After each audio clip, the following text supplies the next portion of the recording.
3వ తేదీ మంగళవారం రోజున గ్రస్తోదయ చంద్రగ్రహణం 2026 సంభవించనున్నట్లు జ్యోతిష్య పండితులు చెబుతున్నారు. ఇక ఇది సంపూర్ణ చంద్రగ్రహణం అయినప్పటికీ భారతదేశంలో మాత్రం పాక్షికంగా కనబడుతుందని పేర్కొంటున్నారు. ఇక మార్చి 3వ తేదీ పాల్గొన పౌర్ణమి రోజున ఈ చంద్రగ్రహణం సంభవిస్తున్న నేపథ్యంలో ప్రాధాన్యత సంతరించుకుంటుంది. దృక్ సిద్ధాంతం ప్రకారం ఈ చంద్రగ్రహణం మంగళవారం రోజు పుబ్బా నక్షత్రం నందు సింహరాశిలో సంభవించనుంది. తెలుగు సంవత్సరమైన శ్రీ విశ్వావసు నామ సంవత్సరంలో సంభవించే చివరి చంద్రగ్రహణం ఇదే. ఇది పాక్షిక చంద్రగ్రహణం అయినా కూడా సూతక కాలం, ఆలయాల మూసివేత, పవిత్ర స్నానాలు, గ్రహణ శాంతులు వంటి నియమాలు పాటించాల్సిన అవసరం ఉందని పండితులు చెబుతున్నారు. ఇది సంపూర్ణ చంద్రగ్రహణం అయినప్పటికీ భారతదేశంలో చంద్రోదయం సమయంలో ఈ గ్రహణం విడుపు మాత్రమే కనబడుతుందని, కాబట్టి దీన్ని గ్రస్తోదయ చంద్రగ్రహణం అని పండితులు పేర్కొంటున్నారు.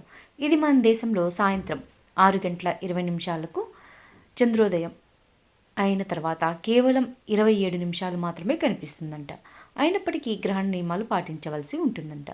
అయితే వాస్తవానికి ఈ చంద్రగ్రహణం మార్చి 3వ తేదీ మధ్యాహ్నం 3:21 ప్రారంభమవుతుంది.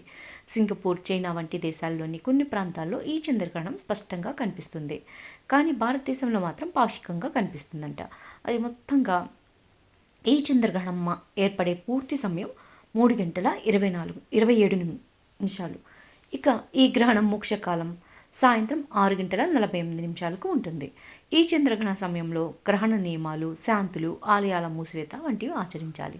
ఇక సనాతన ధర్మం ఆచరించేవారు, గృహస్థాశ్రమ నియమాలు పాటించేవాళ్ళు మధ్యాహ్నం 12 గంటల్లోపే భోజనం వంటి కార్యక్రమాలు ముగించేసి గ్రహణం ముగిసే వరకు ఎలాంటి ఆహారం స్వీకరించకుండా ఉండడం ఉత్తమం.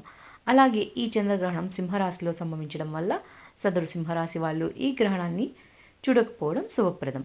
సింహరాశితో పాటు కుంభ, కర్కాటక, మకర రాశుల వారిపై కూడా కొంత చెడు ఫలితాలు చూపే అవకాశం ఉందట.